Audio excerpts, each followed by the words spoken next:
Donc, on va parler d'un dispositif qui est exclusivement dédié aux étudiants donc de l'enseignement supérieur, qui propose en effet à ces jeunes de développer un projet entrepreneurial, en tout cas de se lancer dans une aventure de création d'entreprise. Et donc, ça s'appelle Pépite.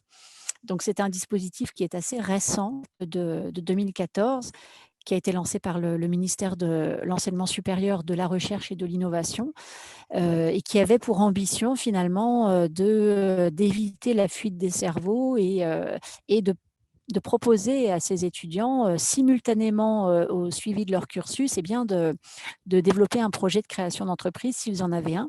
Donc Pépite, vous le voyez, ce n'est pas une pépite, mais un pépite en ce qui nous concerne. Nous sommes le pôle étudiant pour l'innovation, le transfert et l'entrepreneuriat. Et le T du transfert est un mot très important dans le monde académique que l'on représente, puisqu'en fait, il s'agit de la capacité de transférer justement un travail de recherche, en l'occurrence d'université, du monde académique, vers la création d'entreprises. Alors, vous le voyez, il y a 4 mesures phares qui ont été lancées en 2014 par le ministère. La création de pôles pépites, et il y en a une trentaine maintenant répartis sur l'ensemble du territoire. Là, aujourd'hui, je représente le Pépite Bourgogne-Franche-Comté. Mais si demain, vous êtes étudiant dans une autre région, voire même dans les DOM-TOM, vous aurez forcément un pôle étudiant, un pôle Pépite sur le territoire où vous vous trouvez. La deuxième mesure phare de ce dispositif, c'est la création d'un statut national d'étudiants entrepreneurs, le SN2E, et je vais revenir assez largement sur ce second point qui est très important dans ce dispositif. Ensuite, on parle de généralisation à la formation en entrepreneuriat, toutes filières confondues, et puis la création d'un pôle pépite. Alors, j'ai une vidéo, mais on ne va même pas essayer de la mettre vu la fragilité de la connexion aujourd'hui. Je vais tout de suite enchaîner avec le statut national d'étudiant entrepreneur. J'espère que tout le monde m'entend bien. Levez les pouces si c'est le cas. Ok, je vois au fond de la salle que ça lève des pouces, donc c'est bon. Alors, le dispositif du SN2E, en fait, c'est pour permettre aux étudiants de continuer leurs études et pendant leurs études, donc simultanément, véritablement, de développer un projet de création d'entreprise accompagné par à la fois des enseignants et des professionnels de ce qu'on appelle un écosystème. Et j'imagine qu'au cours de ces 3 journées, vous allez avoir un certain nombre d'acteurs de cet écosystème entrepreneurial, puisque nous sommes très nombreux à finalement porter la création d'entreprises voilà, dans chacune des régions. Un acteur, par exemple, que vous connaissez forcément, c'est les chambres de commerce et d'industrie. Alors, les chambres de commerce et d'industrie sont un peu les acteurs historiques de la création d'entreprises.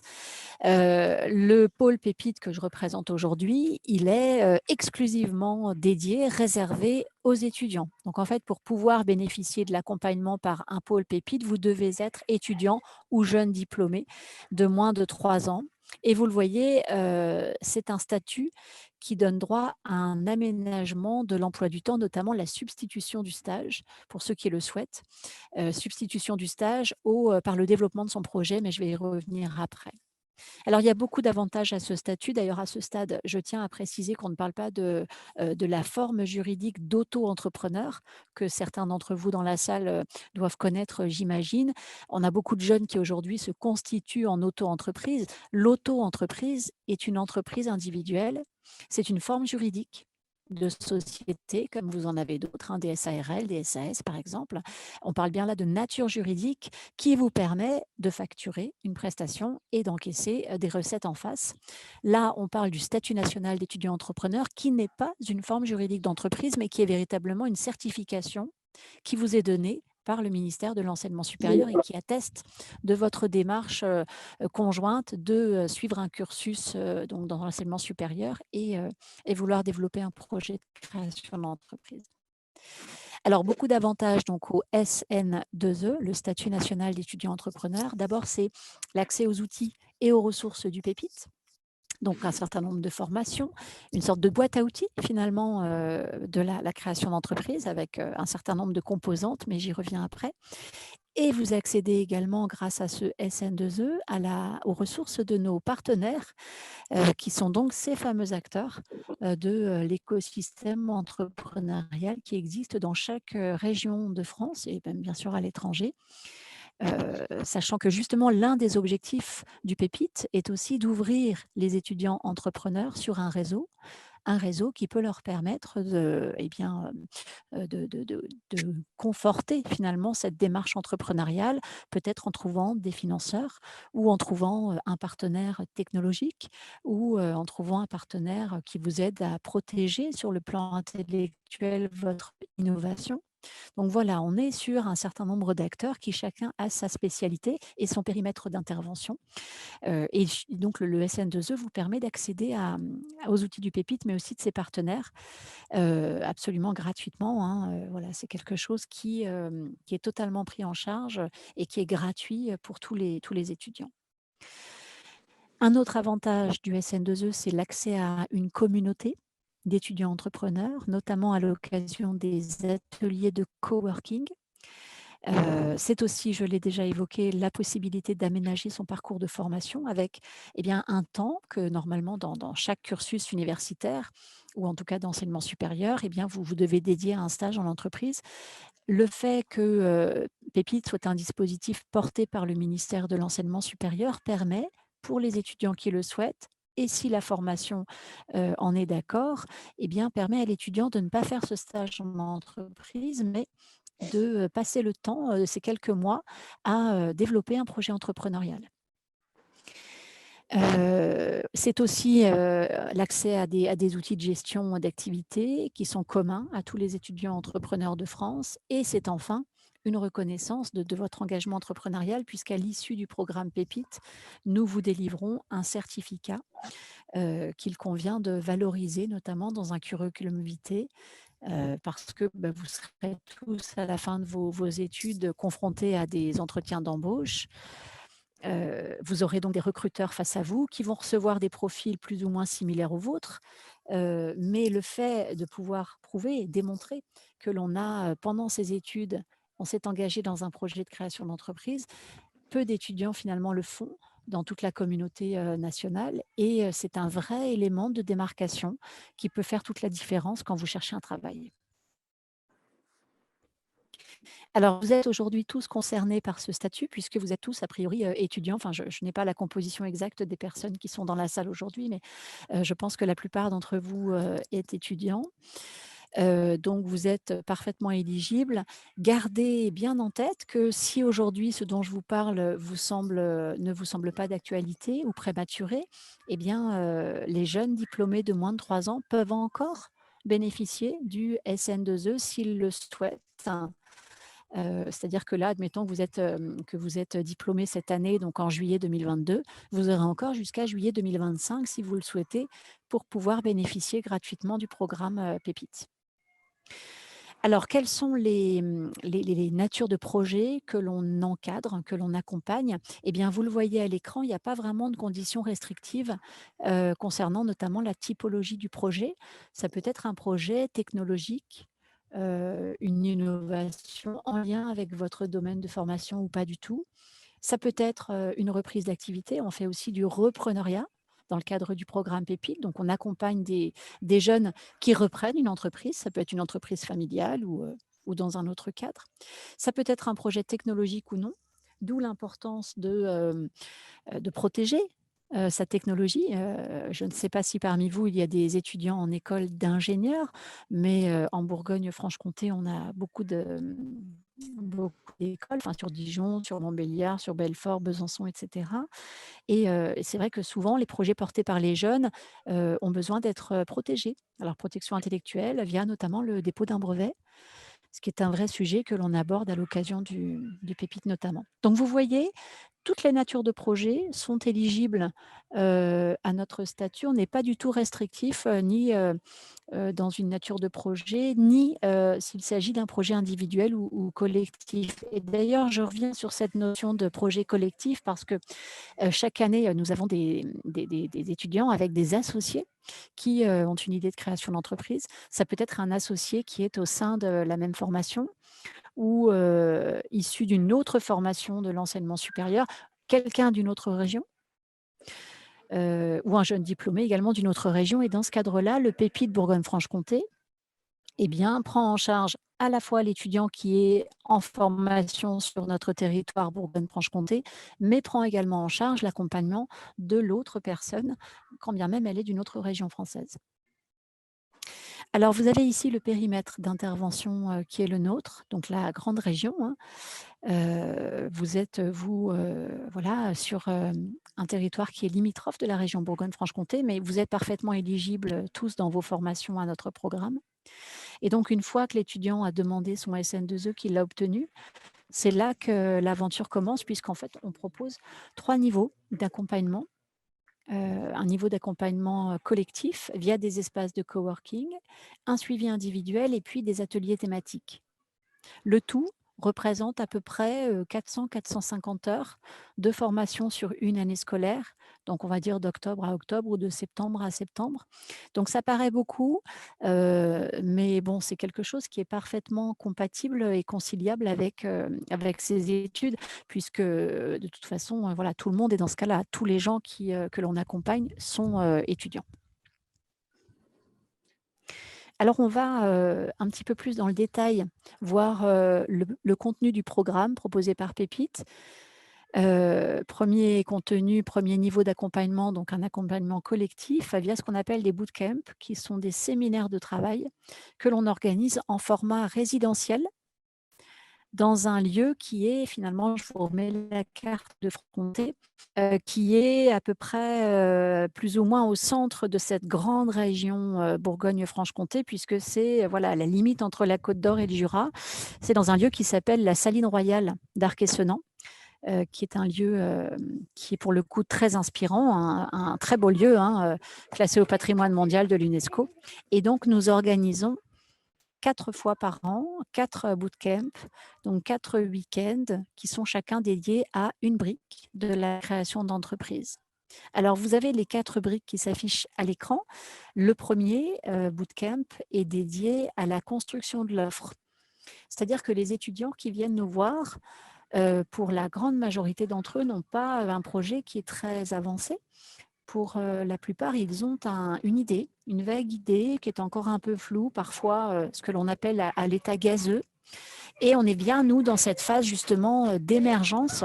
Et on vous aide à l'occasion de ce premier bootcamp à passer de cette idée à une opportunité d'entreprendre, c'est-à-dire comment créer de la valeur, comment gagner de l'argent, clairement, avec ce concept.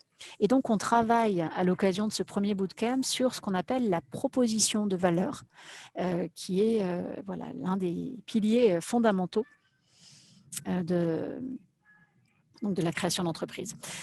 Deuxième bootcamp, on traite du business model, donc le modèle d'affaires en français. Là, pour le coup, on va commencer à confronter le projet avec la réalité en étudiant le marché, donc qui sont les clients potentiels de ce concept, de cette idée de création d'entreprise.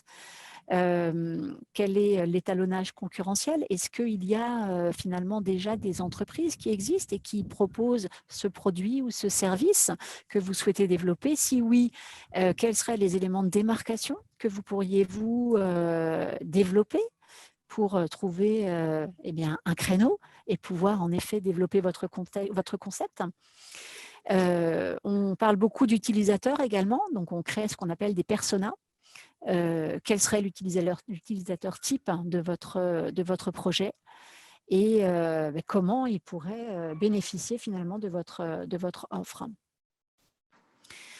On traite ensuite, à l'occasion du troisième bootcamp, de la faisabilité financière. Donc, c'est ce qu'on appelle le business plan. C'est là, pour le coup, la traduction chiffrée du modèle d'affaires vu lors du précédent bootcamp. Et là, pour le coup, on rentre un peu dans le dur. Et pour certains qui n'ont pas souvent fait de la comptabilité, qui n'ont pas souvent eu l'occasion de lire des comptes, des bilans, des comptes de résultats, on va vraiment se pencher sur ces tableaux, sur ces indicateurs qui sont absolument nécessaires pour pouvoir développer un projet de création d'entreprise. Donc là, on va vous donner des outils, bien sûr, des méthodes pour pouvoir développer un compte de résultats type, évaluer les grands postes de charges, de ressources, voir quel est le modèle économique, comment vous pouvez gagner de l'argent avec votre concept. Et on va, à cette occasion-là, travailler sur la viabilité de votre projet, la viabilité financière.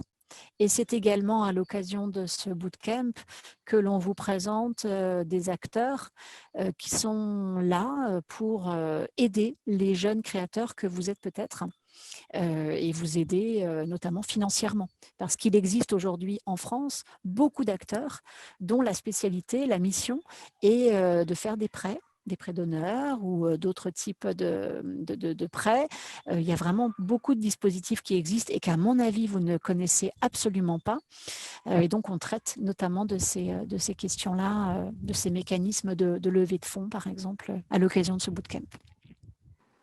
Et le dernier séminaire, donc c'est celui qui est dédié aux aspects plus marketing et communication. Et on travaille pour les étudiants volontaires la préparation du concours Pépite que j'évoquais tout à l'heure, qui est un concours d'aide à la création d'entreprises qui est commun à tous les pépites de France et dédié exclusivement aux étudiants qui ont leur statut national d'étudiant entrepreneur.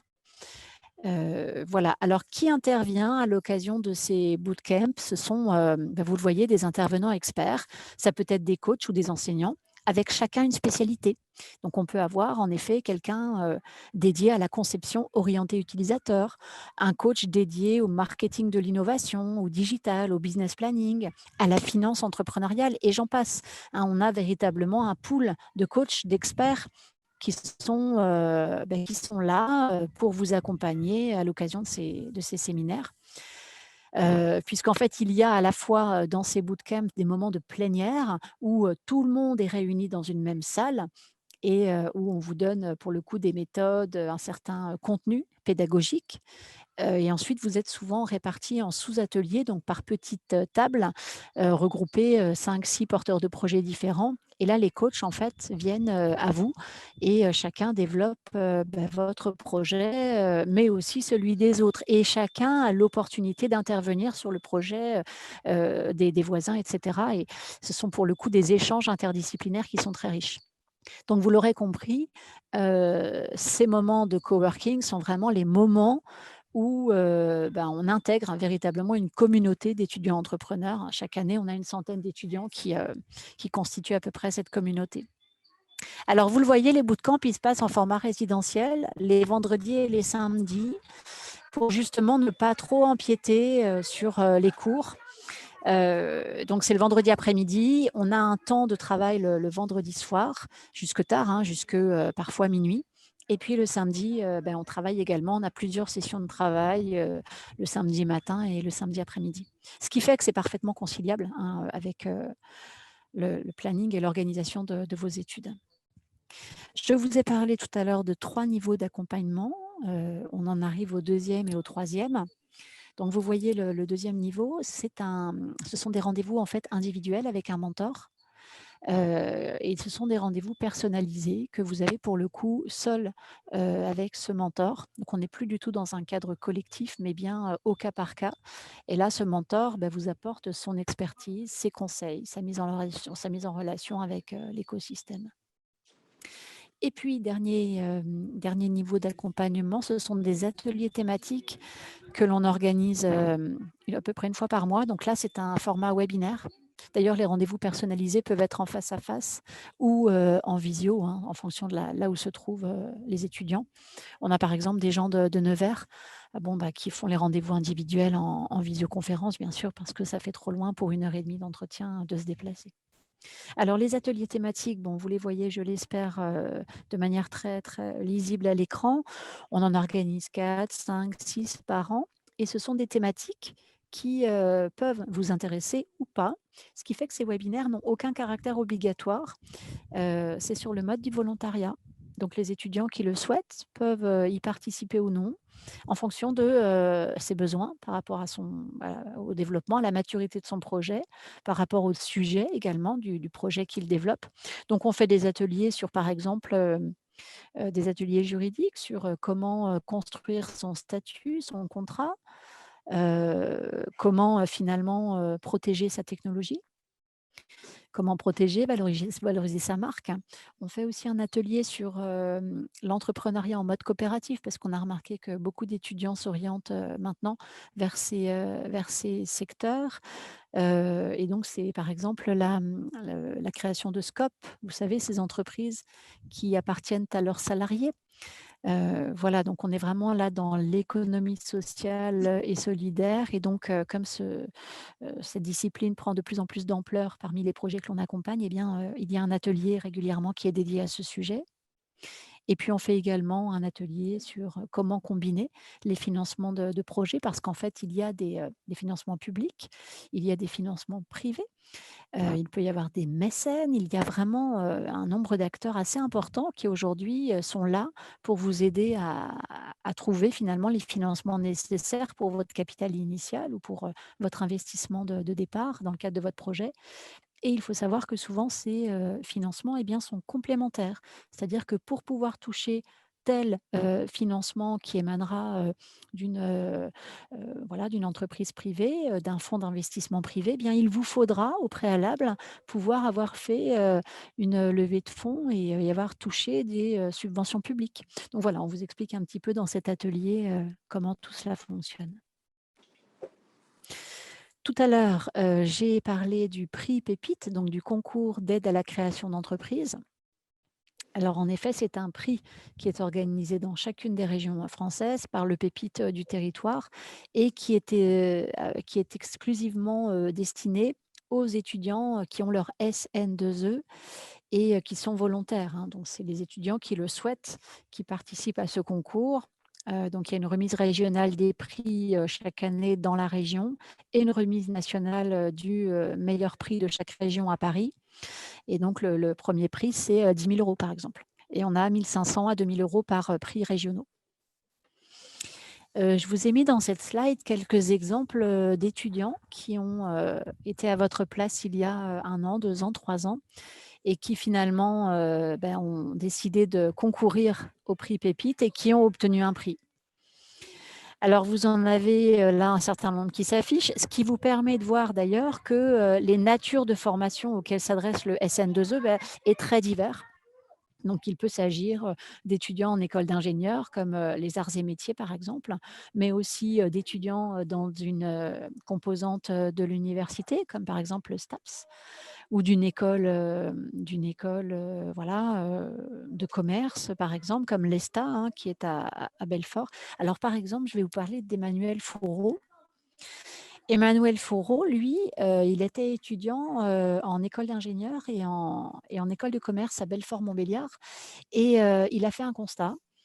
En fait, en sortant d'un restaurant, d'une poissonnerie, il a remarqué qu'à l'arrière du restaurant, il y avait un volume très important de peaux de poisson qui n'étaient absolument pas, réutilisées et que c'était vraiment un volume, assez, significatif et il s'est demandé comment il pourrait valoriser finalement cette, matière et il a créé un dispositif très spécifique de tannage, de ces peaux de poisson pour fabriquer, du cuir et donc son, projet, c'était un projet de création de cuir de poisson, écologique. Donc il récupère en fait, les peaux de poisson, derrière les restaurants, ou voilà auprès des pêcheurs directement et il valorise cette matière pour en créer un cuir qui ensuite est revendu, à des marques, de maroquinerie et notamment certaines prestigieuses que vous connaissez forcément. Aujourd'hui, Emmanuel Fourreau est à la tête, d'une très grosse société qui est basée à Lyon et vous pouvez, retrouver là, j'ai pas mis son site internet, mais ça s'appelle Ichthyoos, c'est YCTIOS et Ichthyoos, eh bien, est le nom de sa marque de cuir de poisson et c'est une société qui lève des millions d'euros, par exemple, en levée de fonds, pour développer sa recherche et son innovation. Donc voilà, on est là par exemple avec Emmanuel Fourreau dans un cas d'école, puisque c'est quelqu'un qui était étudiant, ingénieur à la fois dans une école de commerce et d'ingénieur, qui a demandé son SN2E, qui ensuite a développé son projet, qui a été incubé dans un certain nombre de structures par la suite et qui voilà aujourd'hui vit de son projet. Voilà, j'en arrive presque à la fin de cette présentation. Vous aurez compris que pour pouvoir bénéficier du programme Pépite, la première étape, c'est de demander son statut national d'étudiant entrepreneur. Et pour le faire, eh bien, il faut vous connecter sur la plateforme qui s'affiche sur votre écran. C'est la plateforme du ministère de l'enseignement supérieur. C'est une démarche purement administrative à ce stade, hein. Vous pouvez très bien candidater pour obtenir votre ESN2E. Ça n'est absolument pas un engagement à ce stade. C'est simplement voilà, un enregistrement administratif.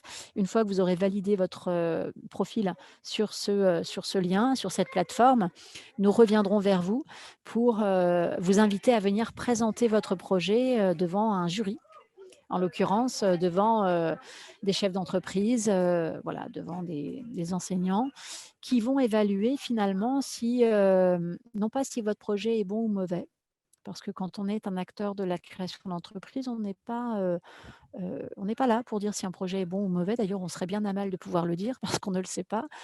Mais par contre, le jury évalue la motivation qui est la vôtre, parce que c'est vrai que vous êtes là d'abord pour réussir votre année universitaire et il faut quand même avoir la capacité à s'engager sérieusement dans ce programme Pépite, parce que ça demande du travail personnel à côté de vos études. Donc voilà, le jury, qui est très, très bienveillant pour l'attribution du SN2E, est particulièrement vigilant eh bien, à voir si l'étudiant aura cette capacité de s'investir suffisamment. Après, s'il ne sait pas, si son idée, elle nous semble un peu saugrenue, peu importe, toutes les idées sont bonnes à développer. Et puis, de toute façon, on sait très bien que les étudiants que l'on accompagne ne vont pas tous créer une start-up. On n'a pas que des Emmanuel Fourreau dans nos étudiants entrepreneurs. Et ce que l'on recherche avant tout pour vous, c'est l'acquisition de compétences entrepreneuriales et non pas la création de start-up. On est ravis quand on a une création d'entreprise. Depuis la création du Pépite en 2014, je crois qu'on est à un petit peu moins de 100 start-up. On a dû en faire 91 ou 92. Donc c'est bien, c'est un beau chiffre, mais on n'est pas là pour, voilà, pour à tout prix inciter les gens à créer des start-up. Par contre, on vous donne des méthodes, on vous donne des outils, vous allez acquérir ces compétences entrepreneuriales et si vous voulez par la suite vous lancer dans votre projet, eh bien, on vous donnera les moyens de le faire en vous mettant également en lien avec d'autres structures. Si vous voulez le faire plus tard, eh bien, vous aurez toujours ces acquis dont vous aurez bénéficié pendant l'année. Et si vous ne le faites pas, si vous ne créez jamais cette entreprise, ce n'est pas grave, on n'a pas pour autant échoué parce que eh bien, vous serez tous un jour salariés d'une entreprise, d'un groupe. Et ces compétences entrepreneuriales, elles vous seront également utiles dans votre quotidien, même en tant que salarié. Parce que là, en tant qu'étudiant dans l'enseignement supérieur, vous êtes tous destinés à être plus ou moins cadres dans les sociétés et votre employeur attendra de vous une agilité, une capacité à trouver des ressources, même si vous ne les avez pas spontanément. Et bien voilà, il aura besoin finalement de ces ressources personnelles que vous pourrez apporter en plus du savoir-faire que vous aurez appris pendant vos études. Donc les compétences transmises par le programme Pépite sont en ça très, très complémentaires finalement des compétences que vous êtes en train d'avoir via votre formation initiale, hein. Vous n'allez pas refaire avec Pépite des choses que vous faites déjà. On n'est vraiment pas du tout dans le même créneau. Donc voilà, tout ça pour vous dire que, 1re étape, vous demandez votre SN2E en validant votre demande sur la plateforme du ministère. 2e étape, on vous recontacte et vous venez pitcher, c'est-à-dire présenter en 5 minutes votre projet devant les membres du jury. 3e étape, une fois que vous avez obtenu votre SN2E, eh bien, on vous accompagne pendant 1 an avec les 3 niveaux dont je vous ai parlé tout à l'heure. Le statut, il est valable à peu près 1 année, donc de septembre à septembre. Chaque année, on a à peu près un tiers des étudiants entrepreneurs qui renouvellent leur statut, c'est-à-dire qu'ils veulent refaire un tour complet du programme que l'on propose et ce n'est pas vain, parce que voilà, quand on est, entrepreneur, on est sans cesse en train de revenir sur des choses qu'on a déjà faites parce que, bah, le projet, il évolue aussi avec vous, avec vos connaissances, vos compétences et finalement, l'entrepreneuriat, c'est ça. C'est, d'avancer dans une voie, se rendre compte que finalement, bah, là, il y a pas de possibilité, donc on en prend une autre et on développe, bah, un petit peu différemment que ce que l'on avait envisagé, initialement, le projet, hein. Donc il n'est pas, stérile de faire, 2 fois finalement, le SN2E 2 années de suite parce que, même si vous refaites 2 fois les mêmes bootcamps et bien, vous ne ferez pas les mêmes, résultats. C'est-à-dire que le bootcamp où on fait le business model par exemple, oui, vous allez le refaire, mais, ce ne sera pas le même que celui que vous aurez fait l'année d'avant. Parce qu'entre temps, votre projet aura lui aussi évolué et vous également. Alors les comités d'engagement, on en fait, essentiellement à la rentrée, donc, en septembre, en octobre. Et parfois, on en fait quelques-uns en janvier ou février parce qu'il est possible maintenant, d'intégrer le programme Pépite en cours de programme, en cours d'année. Mais là, on arrive quand même aux 2 tiers de l'année scolaire, donc on va plus en organiser, avant la fin de cette année. Mais par contre, si vous voulez, vous pouvez d'ores et déjà vous connecter à la plateforme et faire votre demande de statut et nous reviendrons vers vous, peut-être dans quelques semaines. De toute façon, votre dossier, il est absolument pas perdu dès lors que vous êtes enregistré sur la plateforme. Voilà, vous êtes, identifié et vous avez la garantie d'être recontacté par le Pépite dès qu'un comité d'engagement sera programmé. L'année dernière, en 2021-2022, nous avions 122 étudiants entrepreneurs. On a maintenant un peu plus de 500 alumni, hein, depuis la création du Pépite. Si vous voulez trouver, de l'information par vous-même, bien sûr, nous avons, tous les moyens de communication, réseaux sociaux, site internet, voilà. N'hésitez pas à venir, et à vous abonner à nos comptes. Vous verrez un petit peu notre actualité. C'est toujours très instructif. Et puis voilà, je vous ai remis en gros sur la dernière slide, le lien pour vous connecter, vraiment n'hésitez pas. Et puis mes coordonnées également si vous avez besoin d'un entretien téléphonique ou si vous passez par Dijon, parce que moi je suis basée sur Dijon. Vous n'hésitez pas, hein, vous me passez un petit email et puis on essaiera de s'organiser, un rendez-vous.